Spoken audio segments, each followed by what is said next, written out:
What's up, everybody? Welcome. It is Monday, July 31st, but as far as we're concerned, it's August 1st. Pads came on today, Johnny. Pads came on today. I'm Guy. That's John. We're glad you're here. If you're watching live on YouTube, fantastic. Hit that like button, subscribe to the channel. If you're listening to the podcast, great. Subscribe, rate, review. And if you're on Apple Podcasts, leave us a question. Leave us a review. 5 stars. Leave us a question. Woo! I thought the Trey Lance Twitter mob got to Middlecoff, but it looks like he's alive and well. Thought he had to flee the country.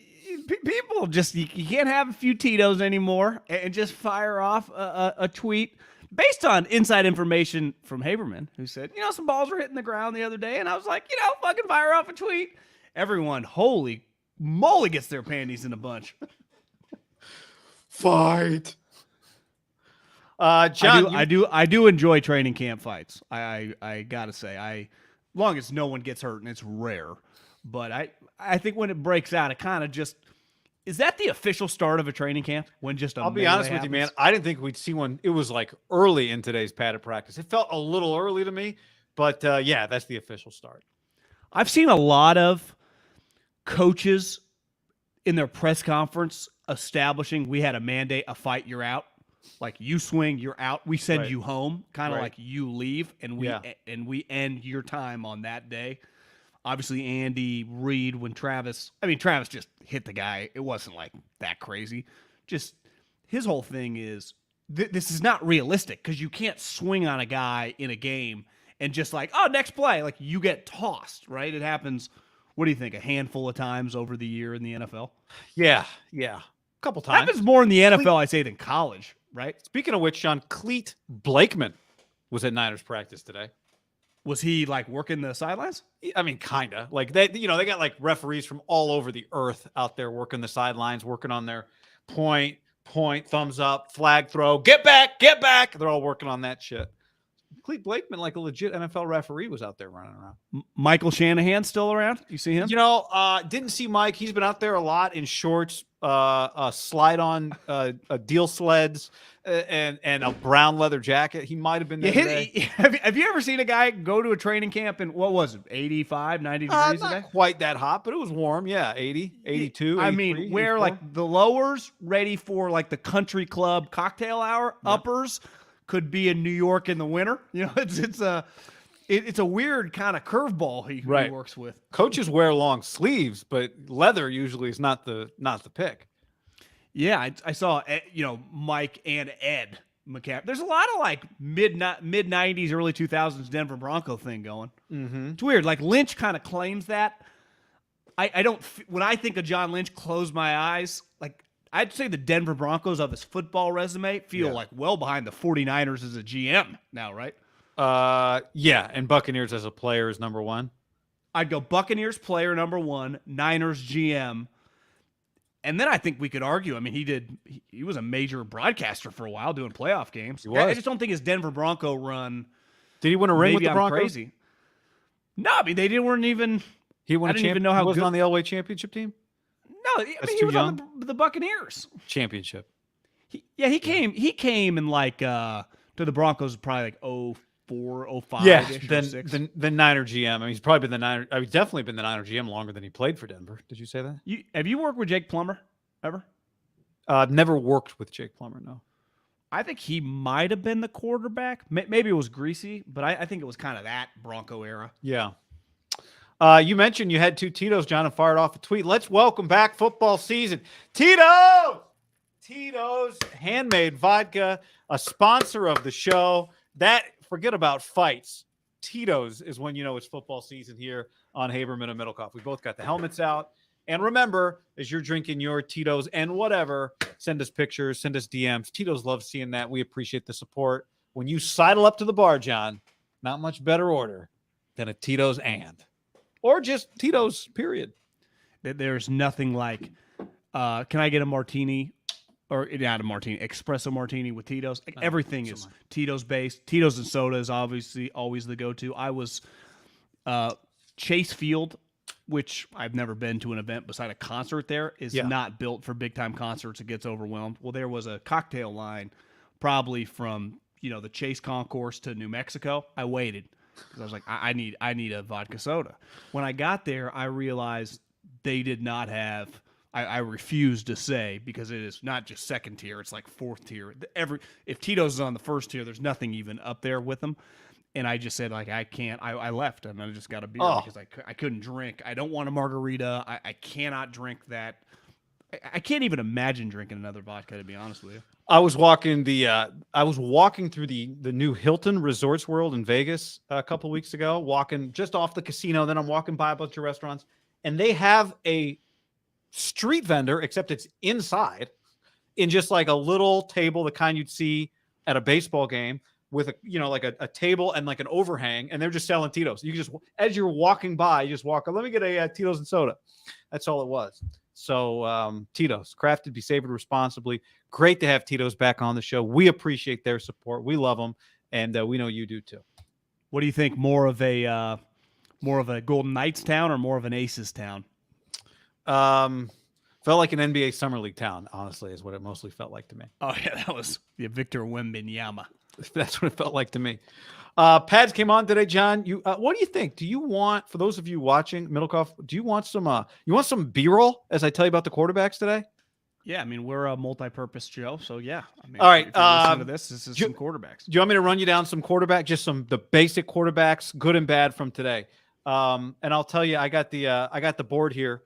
Green is good, red is bad, and you can see if today was golf, I thought Trey and Sam both played par golf. Darnold and Lance both played par golf. Couple birdies. Trey Lance, the story for me through the first 4 days was he had some bogeys. No real bogeys today for Trey Lance. Brock had a couple. So I'll run you down a little bit of what we saw today. Brock Purdy. John, I log throws above replacement, like big time throws. Trey had a big time throw today. Sam had a big time throw today. Brock had a big time throw today. Brock Purdy threw an interception. Dre Greenlaw was running all over the place in practice on Monday. Middlekauff actually hitting people. He's a baller. I mean, he put his crown into Debo's ear hole at one point. That was the Niners deserve some credit for getting that extension done, right? Because when that happened, it was like, it makes sense, but they were early on that one and they nailed it. They nailed it. And he practices at the same level, the way people talk about the way Ayuk practices, the way McCaffrey practices, Greenlaw practices at that pace. And he picked off Brock Purdy today. Brock was trying to layer a sideline throw to Kittle, and it just hung up forever. And Greenlaw was able there to cut it off. He missed Charlie Warner really short across the middle. Brock missed him at his feet. I thought he couldn't step into the throw, so it wasn't. I don't give him a ton. He had I thought an underthrow. There was a deep ball that Brock did put it on Brandon Ayuk in the sense that he gave him a chance, but Ayuk had to slow down. He had Lenore beat. He had to slow down. Hufanga came over, and I think the video replay is going to check for a targeting on that Hufanga on Ayuk deep down the field, but it was incomplete because Brock did not get it to Brandon. If it's DK, fine, it's a 50-50 ball, but those throws just don't work on go balls to 49ers receivers really, and so I gave Brock a negative for that, even though we gave Ayuk a shot.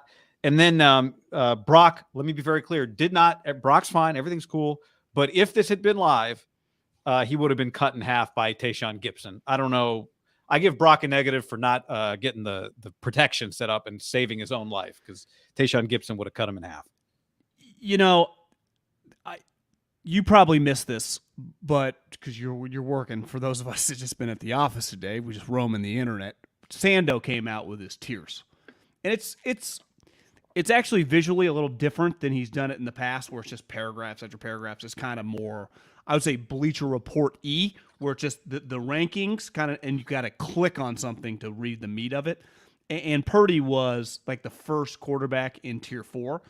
But I think because there's going to be a lot of talk, right, his 2 practices that he's played so far, at least open to the public, he's coming back from injury. It's not like physically he's not as gifted as the other 2 guys. And I know Kyle Shanahan, people are like, well, he didn't tell Kawakami he's the lock start. Like, he's the starting quarterback. Like, that's Brock Purdy is the starting quarterback. If you don't realize that now, I don't really know what to do. But I saw an offensive coach said, like, when I looked at him, I thought he was a 4. But when you watch the kid play, and this is what I think is going to be tough with him, just I would say even as he gets more into just health and just is much more confident in his arm, the kid is an absolute gamer. He has the intangibles, the moxie, and the leadership. And then another guy said they got the best running offense. They got the top defense. He doesn't make mistakes, but he makes some plays with his legs. He gets the ball out. Good for him. But one thing Sando wrote is he played well enough to draw 23 Tier 3 votes, and Kyle Shanahan, a.k.a. the single vote, put him in Tier 2. But my point is, that first thing, he's a gamer. Like, he's just not going to wow you at practice, right? Even if hadn't been injured and was just the start, like, and just running with the ones like he is, right? He's just going to be, it's not really his environment to excel. Now, there are still, to me, and I know you've been on this lot as well, there's a lot of question marks to how good he's going to be just like next 30 games, right? If he's a starter for the next 2 years, no one knows. But I would say, like, to me, based on what he did last year in the games, I understand why they feel the way they feel. And also, like, kind of know that the practices, he ain't going to be like fucking Brandon Ayuk out there, like just standing out every practice. That's just not really going to be his thing, right? Yeah, he's not. The 2 throws that Trey Lance and Sam Darnold had today that were throws above replacement were cannon shots over the middle of the field.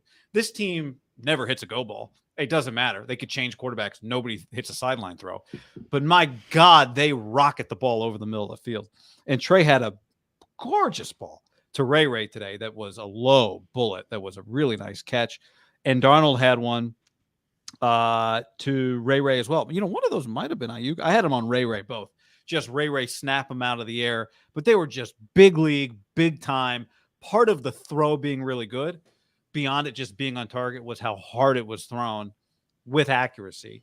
And I'll say this for Trey. Like, Trey, I think, has really cut down. I think the mechanical stuff has obviously worked with him to a degree, just from the aesthetic standpoint. He doesn't throw as many knuckleballs. He throws a lot more. I think his percentage of spirals is a lot higher. I guess Crocky was there today. I didn't see him. Said Ayuk had Lenore beat by 5 yards. Purdy underthrew it. Terrible throw. Yeah, he threw Hufanga into the play is basically what happened. And it was a missed opportunity. Couple of good throws for Brock today. You remember last year there was an Ayuk touchdown. I forget the game. It was a play action ball, and Ayuk was 8 yards behind the defense, and he had to stop like on the goal line and wait for it, and then he kind of just fell in. Like, that was counted as one of his 15, 16, 14 touchdowns. I forget his exact numbers. But that was one of those where Mahomes, Allen, Herbert more hit him in stride, where it's not even – and he does not have a cannon. 49ers. But I think part of it, too, is you've been out there enough. Like, I would say Jimmy's on the shorter side of kind of still looking impressive as a quarterback. Right there are the Rivers and the Mannings and the Josh Allens that are Herbert that are huge. Purdy is on the small side. Yeah. Right? He's just he looks small out there. Yeah, he's just a smaller player. Kyle loves. I think I had. Well, anyway, I won't. Yeah, there you go. There's some video of all of them together. Good throws. He had big time. Steve Wilkes likes to blitz. Two of those guys. Two of those guys were drafted number 3 overall in an NFL draft, right? At quarterback. That's just look at the history of the sport. I mean, it's usually not guys that look like Kyler Murray and Baker Mayfield. John, it's so bigger, athletic guys. Eye-opening when you watch these guys practice that there's 2 number 3 picks and another guy, and then there's another guy that they say they like. And Brandon Allen is not. He's if you're cutting it into tiers, he's clearly tiers below these guys. But in terms of practice performance, but it is pretty eye-opening. It feels crowded out there when it comes to all the quarterbacks. Do you know, to me, the most unique part about the 2 guys that are battling for the second spot, which, depending on who you talk to, I think it's kind of a rigged game, and I think that it's already established who the number 2 quarterback is going to be. If you just factor in the trade package for the 2 of them, both of them, remember, Sam Darnold, they traded from 6 to 3. and I think it was 6-3 and like 3 second-round picks. Trey was 12-3 and 2 other first-round picks. I mean, you're talking multiple ones and 3 twos beside the pick swaps. I mean, you're talking about, high-valued property in terms of a draft. Got to hit this throw, John. Who's that? That's Lance. Who's that catching? Johnny Holland? Yeah, well, exactly. I mean, that's part of it. Brock had a really good throw. And, part of this is who you're practicing against. Brock had a really good throw. McCaffrey up the seam. Warner right on his heel. Over the top. I mean, it was a 65-yard touchdown to the house. Had a couple really nice kind of pressure, sidearm throws. Made some difficult throws. How about the practice matchup of in their prime Fred Warner versus healthy McCaffrey? It's pretty good. What is that? I know. What is that, like Klay Thompson and Kevin Durant going at it? I mean, I'm with you. That's pretty. I mean, that's fucking awesome. That's like Trent Williams and Nick Bosa. Does it get any better from that? And you don't get that one. I've never seen that one in a practice, either one of them in the same practice. For Trey, I mentioned the throw to Ray, which was a great throw. Had a really nice throw to Ayuk, shallow. Had a really nice throw to Danny Gray, 20 yards over the middle. He made a lot of really nice throws. Trey did not have any negative throws today, I didn't think. And he didn't throw. It's funny, he didn't really have the throws that he's missed a few times that end up being negatives. But he made simple throws today and made some really plus throws too. So good day for Trey. Good day for Sam Darnold. He had a really good deep ball to Debo, but Debo was unable to get separation from Quantrez Knight on the play, and so it was incomplete. But I thought Sam put it on the money. He had a really nice throw to Ronnie Bell, who's looked like he's shown up a little bit more the last couple. I wasn't there yesterday, but today in practice, had another nice throw to Ronnie Bell. Had a nice little sidearm throw to Dwelly, and threw a bullet to Sam Darnold. No plus throws for Brandon Allen today. Brandon Allen got significantly fewer reps than Darnold and Trey Lance. So my prediction the other day was if it came down to Darnold's 2 and then there's a competition at 3 between Trey and Brandon Allen has shown nothing to this point that says he's in Trey Lance's class. He does not make plus throws. He's 50-50 on some of the, like, I don't want to say the price of admission throws, but like the slightly above plus throws or below plus throws, he doesn't make those. So I have him significantly behind Trey and Sam. Well, there was was there an impromptu John Lynch presser this morning? No, it was not. It was scheduled, but it was perfect. I think he was able to just, hey, before anyone asks, I'll talk about Nick Bosa. Okay. Well, one thing he expounded on was the quarterback situation about keeping potentially 4 on the roster. And he essentially said what anyone would say. It's kind of impossible to, like, you're not going to have no team unless you had like 4 Peyton Mannings, and you would probably flip one for a bunch of draft picks. Yeah. You just can't have it. Because part of it was there was a lot of buzz about Kyle Sneaky like Brandon Allen, which, as you see. Now, the one thing is, and the way this quarterback situation plays out, if Sam Darnold beats out Trey Lance, which I expect to happen, the Trey Lance situation of having a third-string quarterback, which you would keep 3, and he even said once you have a situation like we went through last year, that's your experiences shape the way you think, especially when it's that fresh. He would be easily, I don't know how many teams will ultimately pick, to have 3 quarterbacks on their 53-man. Because I thought Kyle did a good job with Kawakami. It's not, you don't just keep 3 quarterbacks. Like, you got to have, part of the reason we did it last year is because we really like Brock Purdy. If we hadn't of liked them and we just had 2, we just would have kept 2, right? It's like, a lot of teams just keep them on the practice squad, which you hope can kind of be what Skylar Thompson kind of became, right? And I don't know if Skylar made the roster out of camp, but like that situation, late round pick, you kind of nurture for a while, then maybe you have an injury or whatever, and you bump up. That happens a lot too. And we'll see this year, like they added Mike White, so who knows if Skylar Thompson gets that again? Well, exactly, but I would imagine because Tua's such a wild card that they probably just keep, if they like Skylar, just keep 3 quarterbacks on the roster, and that's. But Skylar Thompson, here's a good example. 7th round pick. What does Purdy make? $900,000. It's easy to have your third quarterback $900,000. Now, ultimately, if the team's the team, like the money, you don't necessarily need the money, but that's just not the way teams think to have a third string quarterback making $9.5 million. It's just something I'm kind of watching. I just know the way teams talk. I mean, they factor it in. Now, I don't think clearly Trey's better than Brandon Allen as a physical talent, knows the offense better, is just better in practice. Would you agree with that? That Trey's better than Brandon Allen? Yeah. Yeah, I would say significantly better. So, you wouldn't just keep a player just because he's way cheaper, but it would be. It's also the variable of what they've invested a lot in this guy, and he has no trade market, right? Because I was getting in the shower yesterday and it popped up on YouTube. Like Grant kind of went on this thing, talking about Trey saying he was happy the other day. I don't know if I don't think you were in the press conference. I was there. Actually, his face, he didn't actually look happy. It's a weird spot, right? And is he in a position where, if he is the third quarterback, that he wants to stay here? And part of the thing he hangs his hat on, people really like him, high character guy, but it's not.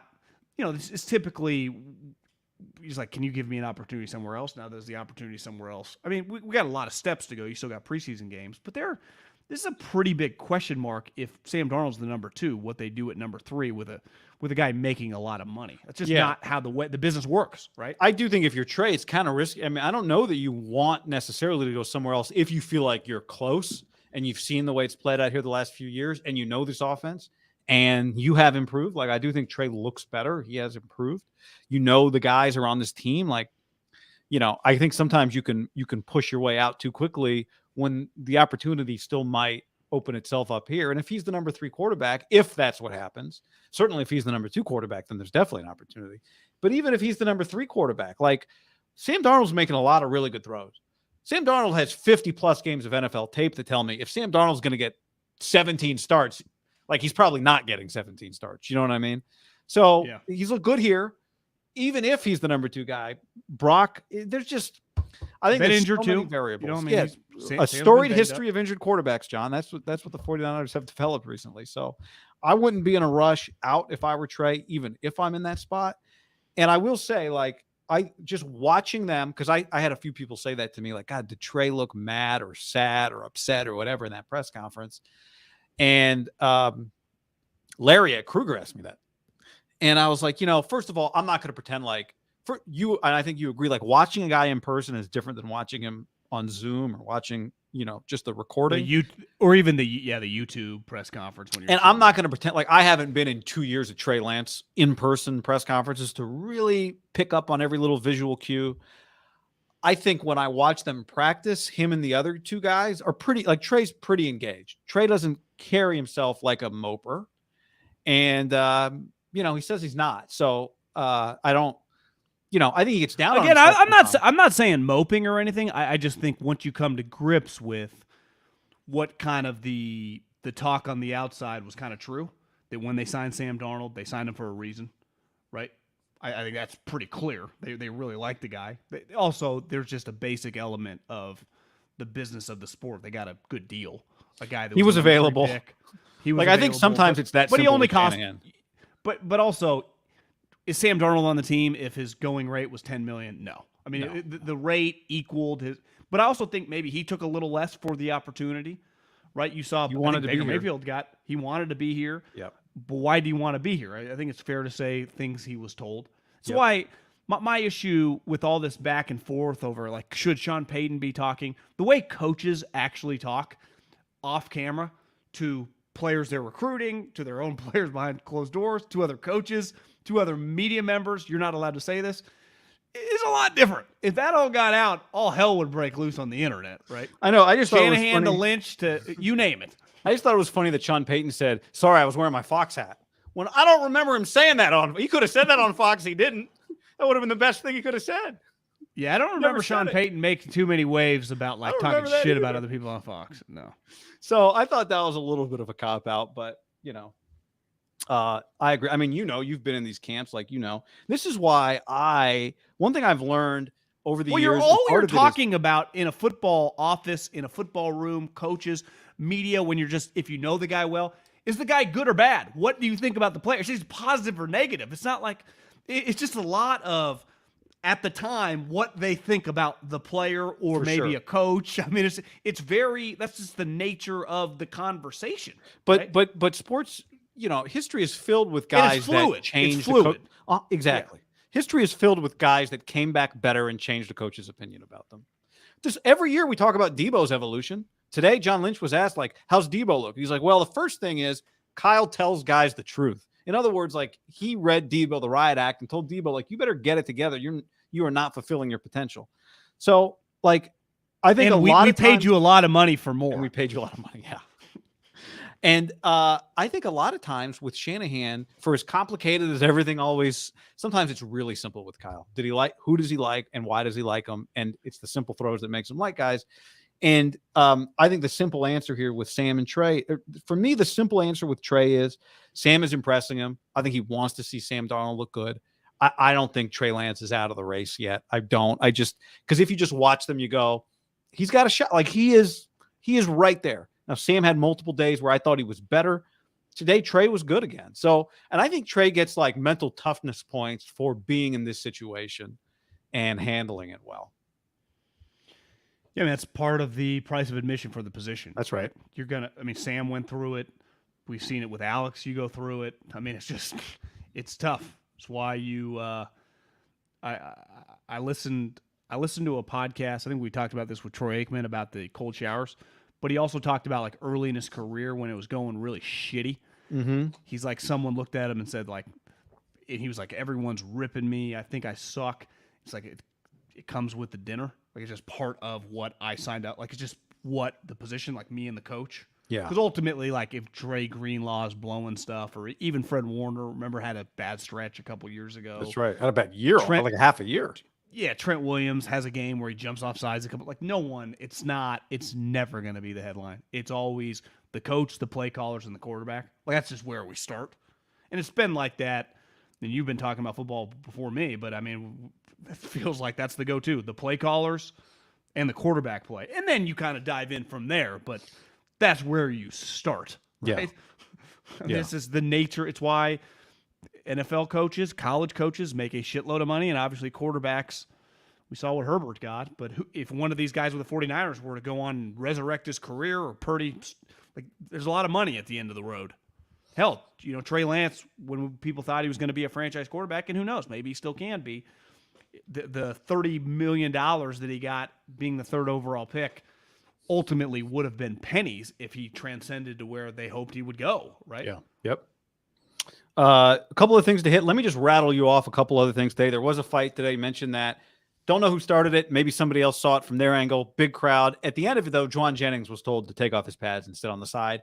Eventually, Juwan Jennings came back in and almost got another fight immediately, pushing and shoving with a DB. Hufanga came in and did the thing where he pretends to break it up, puts his hand out. Jennings slaps it down, puts his, hey, man, you're good, slaps it down, to the point where now you're just putting your hand up to be a dick, and he's slapping it down to be a dick. So those two had to get separated. So Jennings got a lot of edge.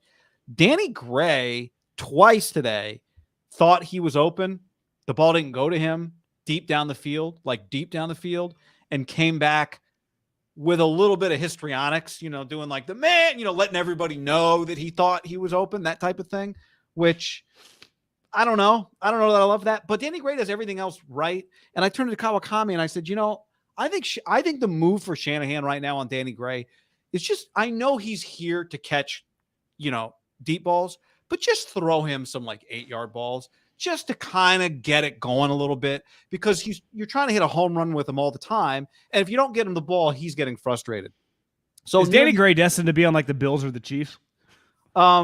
They like him though, John, because he blocks and he plays. No, I know. Teams. I'm just saying, it'll just be one of those it's a bad with fit. Contract extension. What are you going to do?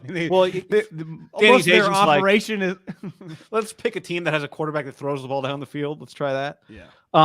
But late in practice, all the first team offensive skill guys are kneeling on the sideline. It's Juice and Debo and Ayuk. Trent Williams is there with them, where he spent all of team period, per usual. And they throw like this quick out to Danny Gray that gets like 8 He's yards. our age. I mean, he needs some time off. Well, I watched him talk to Frank Gore, and I'm like, I think he's got way more in common with Frank than he does with some of these other guys.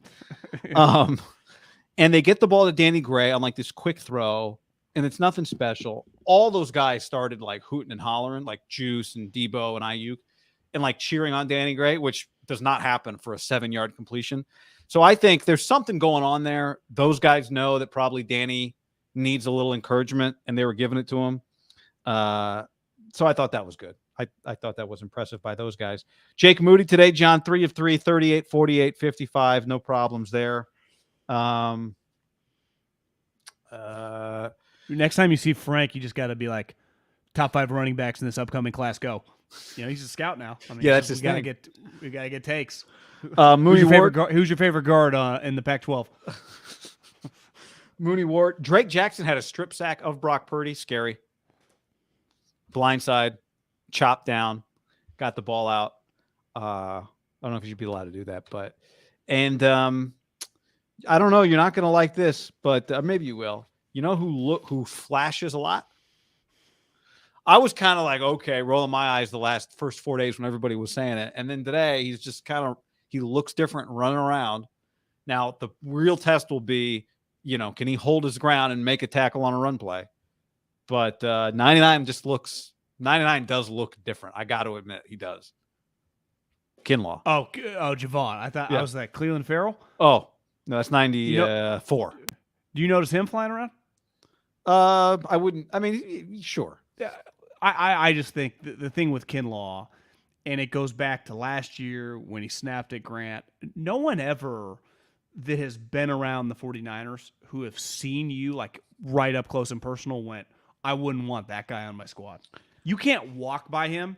It gets back to the Buckner, the Armstead, a Trent. I'd put Kittle. Like the Niners have had a lot of those guys. You could walk by Debo. If I found one of those aliens that I guess are part of society now and just brought them and they could walk by Debo, you wouldn't go, this guy can take over the league for a month. What are they called? Like non-organic, non-human organics, I think.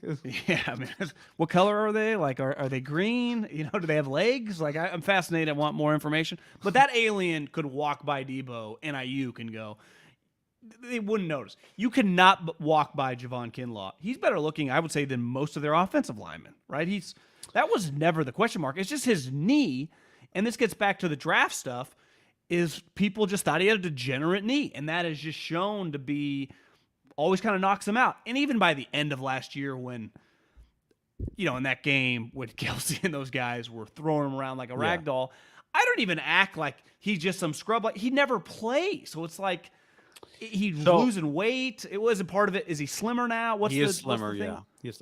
Everything you said is legit, and you and I are the same school of thought when it comes to like, yeah, I've seen him. He's the guy you want getting off the bus. What feels different, I'm not saying it's going to be different. I'm just saying what has been different at this point is he does seem to he flashed like 2 or 3 times today in a way that a outside pass rusher flashes, not the way that an inside defensive lineman flashes. So that is different. He looks different. I mean, just than he looked previously. Guy, as crazy as this sounds, because he's young, he's only been in the league several years, that if that doesn't work out this year, he's going to get another opportunity like in camp and stuff. But I would say I would imagine they've had some real conversations. Like, we didn't pick up your 5th-year option, clearly. But like, if this doesn't work out this season and you're not productive and you're not on the field and you're hurt again, like he's closer to being just like out of the league in a year to having like a Solomon Thomas, Cleveland Farrell 10-year career, right? Yeah, what he's trying to do is just be healthy enough to be rotational, right? Like, which on this team, when you say Farrell and Solomon Thomas are just good examples, overdrafted, whatever, but you're going to look up. You and I have talked about this. God damn, Solomon Thomas played 11 years in the NFL. Right. Farrell played 10 seasons on 3 different teams. Arden Key's having that happen, right? He's on like his 4th team. He's going to extend his career. I know he was a later round pick, but my point is these defensive linemen just play for a while. I do not. Kerry Hyder, like we can start rattling them off because the Niners run through them, like as Nick Saban would say, shit through a tin horn. But this is Kinlaw's thing is not going like theirs. Like, he just doesn't have enough moves. He's just not quite as impactful. It's like he's just not around. And that tape, he does have, I would say, just league-wide, some stink on him because it just is what it is. That's your resume. Like Javon Hargrave, somebody asked him the other day, why are you so good? He's like, or maybe they asked Steve Wilkes, and the answer was pad level. It's kind of this it's kind of reverse what you think. The biggest guy is the baddest guy. Javon Hargrave is not the biggest guy. Not even close to the biggest. Well, he's got to be their shortest D lineman, right? I mean, they've got a few of them. I would say. Oh yeah, I mean that's what kind of works in that scheme. They've got a type in there. Yeah, I mean Daryl Tapp, who's the assistant coach forever, he looks. You can play, and that's what makes it great. Aaron Donald's not tall. What makes great big players? I mean, J.J. Watt, he was tall, but he could play low. Mac could play low. T.J. Watt, Bosa's brother, they can play low. Von Miller plays low, even though he's, I would say, on the shorter side. Some of these guys, but yeah. I wanted to ask John Lynch a question today just for you, but it was just everyone's throwing questions around, and I didn't think it was appropriate. I didn't think it would be weird. But my question, you want to hear my question? The question, if I had asked this question, would you have known this question was for you? Here's the question.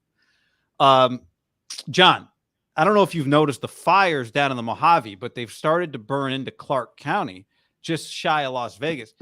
Is there a contingency plan if the smoke is too much to bear? Could you move Raiders joint practices here?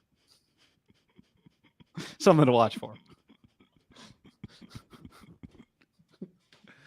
That was, it's funny is I saw it always gets back. The Aces, I saw a headline. I don't know if she's a star player, but they had a domestic dispute. One of the girls, I think, beat up her, I don't know if wife, girlfriend. Mark's got a zero tolerance policy. Now you're winning championships. It's easy when you're shitty. Like, cut him. It's like, has she been removed? She cut her? I don't know. Is anyone asking Mark about that? Probably not, but I did see that. No, it wasn't even a headline. I was clicking through Sports Center, and it was like they came to one of the anchors, and it was like, oh, the Aces. Wow. Mark Davis got a problem on his hands. He's trying to build, a dynasty, and I saw Action Network. They, some of their models, that if Jimmy were to go down, or if Jimmy is not playing, that they view them as the worst team in the NFL. They would be lucky to be the worst team in the NFL. I do think get Caleb Williams. I do think Arizona has a hand. They got a shot. Yeah, I mean, because they still got Devontae Adams, they got Max Crosby, Josh Jacobs. In theory, Nick Bosa. Does Clark County got some big fires going on? Well, the fire, it's burned into Clark County. This fire in the Mojave Desert has burned into Clark County. So South Clark County. But just saying, something to watch for. Raiders only have 1.5 indoor fields at their practice facility. I don't think that's enough for joint practices. So be tough. Yeah, we've got to move. You got to move it, guy. Nick Bosa not there today, John. John Lynch said he thought that as a player, you need like 3 weeks to get ready for the season. So 3 weeks before the season is about 2 weeks from now. But I don't know. 5 weeks out doesn't feel like when the Bosa camp starts bending to what the Niners are offering if they're not anywhere near each other. It's funny because the running back conversation just gets louder and louder because they just constantly, no one wants to pay him anything. Like nothing. They refuse. Jim Irsay is like saying he could die tomorrow and no one noticed. You thought about it? You're like, yeah, he's probably not wrong. But Jonathan Taylor a couple years ago had like 18 touchdowns, 1,800 yards. It's like, yeah, just play out another season. But when it comes to certain positions, right, and I would say you could argue beside quarterback, when you get a TJ Watt, when you get a Nick Bosa, when you get a Myles Garrett, they might have more leverage than any other player. Like they might be on their own tier, even over a tackle, right? And I do wonder if they're pretty dug into an astronomical number, right? He's coming off a season that publicly they have reiterated his greatness. On the field, his greatness was undeniable. His impact on the 49ers has been everything that you look for in a high pick of an impact player. When it comes to some of the question marks, like, Trent's is age, Debo's is in shape. I mean, the 49ers, Kittle's would be durability.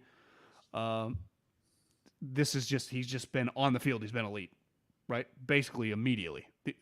And he's been injured and he just comes right back and dominates more. Like there's just every team in the league would pay him. Let's just say hypothetically the 49ers were like pulled a Raiders and traded their star defensive end. Remember Khalil got multiple ones, like a swap. I mean, what would Nick Bosa net? You think they'd get 3 1s for Nick Bosa? I do too. So I almost said and 2 2s. They would get the biggest non-quarterback trade in the history of the league. It would look like one of those like. Wait, what did Herschel Walker get traded for? How about Ricky? I thought it was like the entire draft. Oh. It didn't feel like back in the day it was like 3 straight ones. It was like just give us all your picks. Now it's like no one wants any pick like after 50. But did you hear Kyle the other day? Shanahan? What'd he say? They're like, they brought up how he drafted a kicker in the 3rd round, and he was like, I mean, was it even a 3rd round pick, really? Yeah. Because it was a compensatory, huh? Yeah. Like 3 in a row. I just wonder, and this is what I do respect about, this is not just in the business to pay everybody an unlimited amount of money, but his number's pretty established. Whoever the highest paid defensive end is in the league right now. I think, Joey was over 100, 102. 102 guaranteed, yeah. I would imagine Nick's asking for 125. I'm just going to throw out, and the 49ers, maybe they're stuck on 110, and they have, I don't know if an ego is the right way to say it, but they're pretty prideful in the way they do these deals, though they get them done. But we've talked about this last week, like they make you work for it a little bit. Even though they're not going to ever get rid of you. They have no problem paying you, but they're not just there's a part of them in Parag, when we talked to him years ago on this podcast and knowing the way they operate, like they always, we want to win. We want to. You guys like winning. You guys like. There's an element to that, and I would imagine. Who knows? We might have a couple more because there's not any urgency to get them right now. Right? They don't. Right. It's not one of those like part of Debo is like we need to get them in shape. Right? With Nick, they're not worried about that. If you told me we're another week out before it's just like no updates, because I think he mentioned, right, we'll waive the fines, right? They're not going to fine them. Yeah, because it's he even, I mean, it was clear that he waived the fine, like on the TJ Watts, on this guy. Like it's not about fining him. It's about, listen, this is a business. They're taking a stance. We take a stance. This is the business we're in, though. We don't. Here's my question for you. Do you think it matters if he's back 3 days before the first game or 2 weeks before the first game? Like, you're not concerned about his physical shape, but my thing is, no matter how hard you practice in your own individual workouts, there is a different level of intensity when you get on the field with other players, right? Like, I don't love like week of showing up, signing the contract September 1 because of injury history with this guy. This is not baseball or basketball. It's hard to manipulate it wherever he is in Florida with his workouts. It's another thing just to get those reps against Trent, Jalen Moore. I'm not even talking like live full. I'm just talking about the one-on-one situations. Like that's just get your timing and rhythm down. Yes. In pads. Play with that level of juice going through your body, I think John speaks for, hey, listen, I was around the best of the best. I'm pretty damn good myself. Like I got a pretty good idea. And that's where I wonder if he factors in to create some Niners urgency around that mark within the next 10, 15 days, right? Yeah. Because I would say it would be we'd be headed towards September 1 if it's like August 20th. It's like clearly they're not close, right? What happened? And part of it, like he's not doing a hold-in because what was it like TJ Watt storms into the Roonies? He's like, let's get this shit done, guys. Man. Yeah, I'm a Steeler. That's not, Nick's. It's weird because you don't worry at all about like over under hours Nick sweated today. 3? That's right. Yeah, over. But there is a football element of we're not playing workout, we're playing football. Yeah. John, let me hit you with some comments here. We'll react to them quickly. This is from Christian. Can you hear the pads banging from all the foam hats? Yes, because not everyone wears them. Dre Greenlaw, the DBs don't wear them. The receivers aren't wearing them. And like I said, Trey Greenlaw's running around just killing people. Danny said Lance balled today. Thoughts? I thought let's not get too roller coastery here. It was a really good day. And I think what would make me feel really good about Trey is he had another good day tomorrow. Apparently, he had a good day Sunday. Pads came on Monday. Let's have another good day Thursday. And that to me is what will stand out to Kyle, is that level of consistency. And I think for Trey, like, that is what I think it's pretty clear now. That is where Sam Darnold's just going to be in practice. I don't know what Sam Darnold's going to be in games, but Darnold in practice is going to be pretty consistent. So you've got to match that level of consistency. There's not a kicker battle. Zane Gonzalez banged one in today, but Moody's got the much bigger leg. You think Zane could resurrect his career and just be a starting kicker somewhere else? Why not? Those guys move around all the time, right? Because isn't part of Zane? I think Zane. I don't know if it's Jake Moody leg, but I always remember like Zane Gonzalez has a big leg. Yeah, it's tough to put. I don't know. I don't. If that may be true, but do you feel like when you're watching Jake Moody, you're watching like DeChambeau a year ago when he was? I mean, he kills the ball. But to fly. me, there's a difference. You know, he'll make a 45-yarder, and it's like, God, that would have been good from 70. But that doesn't mean he would have made it from 65, right? I feel like I really want to see him stretch it out. I feel like he's got a little tendency to hook it in that spot, but they don't kick that much. They just don't kick that much. He's a hooker, not a fader. I think so. Yeah, I think when he overcooks it, he pulls it. But that I would say pulls tend to be your biggest miss. Yeah, pulls look bad, right? Yeah. Vincent says, how many days they going to say Purdy's just rusty? Yeah. When how many weeks of a few bad throws do we go, oh, we just came off a UCL? I don't know. I think we'll know it when we see it, but I also think it goes back to what John said. It's a pretty major fucking injury. I mean, yes. The dude couldn't throw for 3 months because he had a brace on his arm. Like I think we know he's the starting quarterback, unless something unforeseen happens, which I would say would be a major story if like they went with one of the other guys, right? Yep. They've been pretty adamant here. And two, it's like part of coming back from an injury is being a little hit or miss. Now, do you expect to see him in a preseason game? I don't expect to see him against the Raiders. And, but I do expect to see him in a preseason game. Yes. I think he'll play some preseason football. Not much, but I think some. And I think part of it is like, hey, let's get him out there with some real speed, because coming off that injury, maybe he's just a little behind everybody in terms of timing. Yeah. Devin Smith, $2. Why are we making a big deal about the practice stats? I'm not making a big deal of practice stats. I'll run you down everything I saw. The practice stats, I'm watching the practices, and so I know that these stats don't really tell you a whole lot, especially when they're not good. If you tell me a guy's 9 of 11, like 9 of 11 is 9 of 11, that's solid.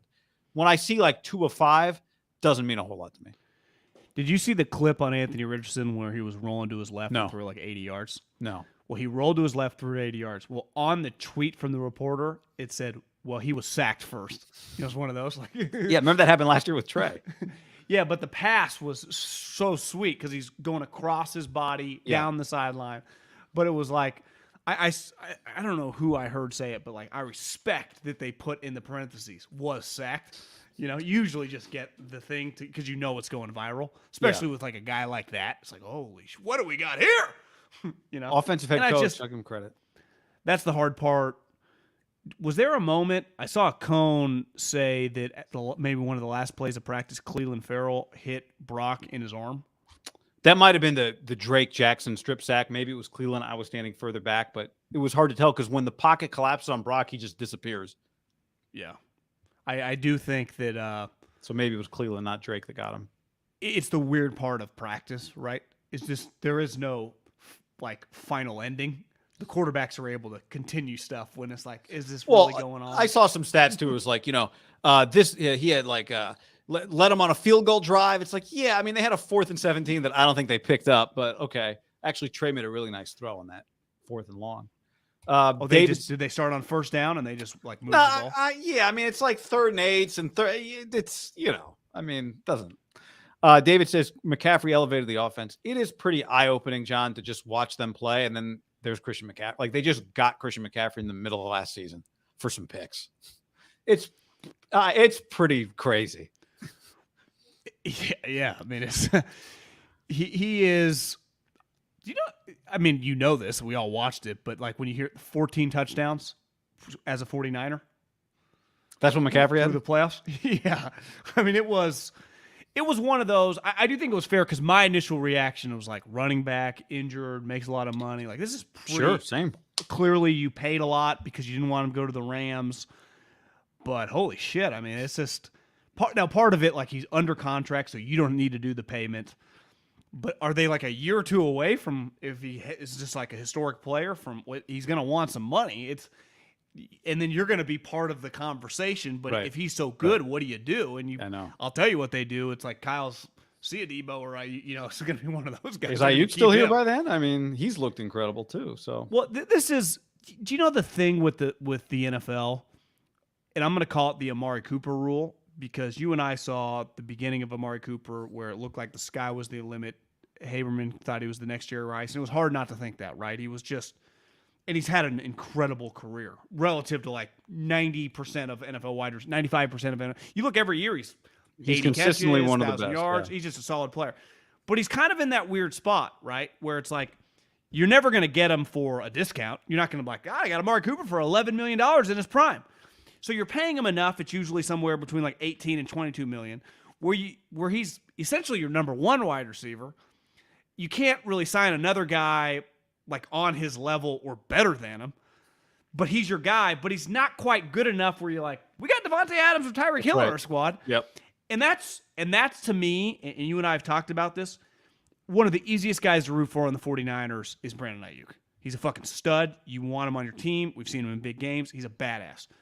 But this is a business. And it's like, is Brandon Ayuk ever going to be a top 5 wide receiver? I think probably not, right?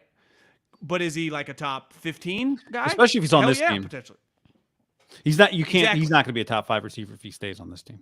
No, so he's going to put up like Amari Cooper type numbers, give or take. I know Amari's had some unreal seasons, but he's just going to be, I think it's fair to say, 75 to mid 80s, solid year.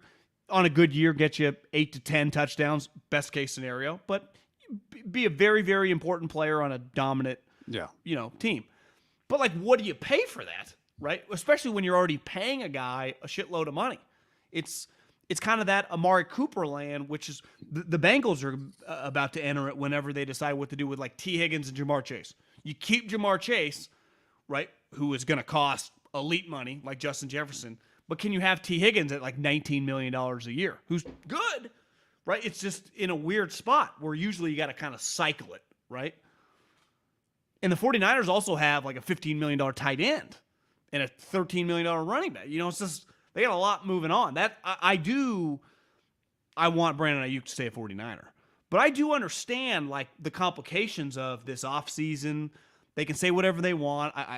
I believe, I have no inside information on this, that they sniffed around a first-round pick for one of those guys, and then they all fell. Just from a money standpoint, it's like, hey, listen, we love Brandon Ayuk. He's about to get paid. We'll just take Zay Flowers, who's going to make $2 million, who's on that contract, because that's, what Belichick would do. I mean, that's just what you have to do to build your squad. They didn't do it because it didn't work, but they absolutely, I'm with you. They investigated. I mean, they didn't pick up the 5th-year option, and then he tweeted like he knew something was up. Well, could he be traded at the end of this season for a first-round pick? And someone maybe, yeah. I mean, or maybe more than a first-round pick. But that's the thing with him. I know the cap goes up, but if I trade a first-round pick for him, which he's worth, then when you factor in what you'd have to pay him, where do you go? Because it depends on what the receiver class. You can Marvin Harrison Jr. and all those guys. But is he ever this? And I'm fascinated to watch him, but I'm pretty confident what he is. He's a really, really good player. He's not AJ Brown. Is that what you're saying? Yeah, in his prime, or Julio in his prime, or Jamar Chase, or Justin Jefferson. He's just not. But he's fucking good. He's an unreal number 2. But he's probably, because there are he's like really a 1.5. But when you look around, there are a lot of 1.5s, right? And if you get the 1.5, he just becomes your 1 because of the way the money works, right? Unless you nail a draft pick, and then for a couple years that guy's on a rookie contract and he's your 1. Yeah. The problem for Ayuk is if Debo didn't exist and they just had like solid wide receivers, but they were still good, like they would just pay him. They would. And he would be their 1.5, and then they would just have the they would just have the rotational Chris Conleys. You just like the Chiefs did forever. They just had one guy, and then they had all these random guys. Yeah. And plus your tight end. Yeah, exactly. Keith says that it's truly pathetic. You rolled your eyes when you heard Kinlaw look good the first 4 practices. He had his entire year, I think is what this means, with no rehab or surgery to hold him. Well, I didn't hear he looked good. I saw it. He looked good. But I've seen this before. I'm not denigrating his efforts. I'm glad he's been healthy for a year, and I think he looks good. But I know not to get my hopes up on this one because we've gotten our hopes up before. And so I'm doesn't mean I'm not rooting for him. I don't think it means it's truly pathetic, though. I didn't literally roll my eyes. Well, yeah. I mean, he last year he told everybody he was going to fucking dominate, and didn't really happen. Kid Icarus says, meanwhile, Darnold's playing the most consistent. Everybody's saying Purdy and Lance. Darnold could be the one. Won't it be ironic if after all of this, Brock just plays 17 games and Sam just signs with somebody else, plays no snaps with the 49ers, makes him $2 million and moves on? which happens. It happens, yeah. Yeah. So we got I think Brock not playing, say, in the first preseason game will make that game pretty interesting because then you get extended Darnold and Trey Lance. And I think that'll be interesting. I do think we're going to see a Brandon Allen looks better than Trey, though. I'm confident in that. Brandon Allen's also going to be playing a lot of the second half garbage time. Right. Now, there's a chance. Is it more likely that Trey Lance gets more reps in preseason games than Sam? The old Josh Jacobs? No, but remember last year when Josh Jacobs got a bunch of snaps in the Hall of Fame game and you were like, I think they're putting him on display. And everyone got angry. Part of that, yeah. And he went on to have an incredible year. But part of it is just like the reps for the player. Like Sam's 55 games. Trey just hasn't played that much. Because part of Eric Branch asking Kyle the other day about the rep situation of the whole thing with this guy is he needs reps, right? He has not played. Yet when you look at the reps, he's not getting any more than he normally does, right? He needs live game reps is what he needs. But even just live practice reps once the pads come on. Like, it's not like he's getting... Splits him with Sam. Yeah. So that shows you where they're at. I'm a big actions over words guy. I get Trey's got this hive on the internet that is rabid. I'll give him that. They're a lot of Trey jerseys. None of this is personal. I don't care. If you told me Trey becomes Mahomes, great. But I would say Kyle, like they get... I feel like people take it out on people on the internet when it's like the coach is telling you. Like, what? I don't have... It's like everyone's... Like when the you said he can't complete a real route. And then people started tweeting real route videos, I assume. Yeah, like in training camp. Honestly, I would have told you to take a different route. It's fucking Twitter. Relax. I would have said can't complete it in the flat or something. The wheel route's actually he hits that throw. Part of it is like people take Twitter. These people with like 1,200 followers, like life and death with every word. It's like fucking relax. Go fucking as hang out with your kid. Cedric the Entertainer said, John. I wish a motherfucker would. But it's like, God, there's a lot of anger on there, man. There really is. Well, it's a hot topic. John, we got this guy they traded 3 first-round picks for in a quarterback battle with Sam Darnold, who if it weren't for Kyle Shanahan, we all would have given up on Sam Darnold's career. Would you agree with that?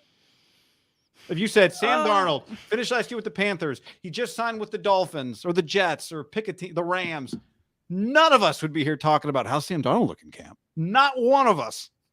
Kyle resurrected Darnold. But that's part of what makes this coach valuable. I agree. Is I would say the Jets, if it wasn't for Aaron Rodgers demanding a trade to them, would have been fucked, right? If Aaron Rodgers just is normal and just like, I'm just going to retire in Green Bay, we're good, ride this thing out, what would their options have been?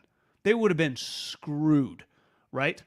And it just would have derailed their franchise because of the missed quarterback pick. The 49ers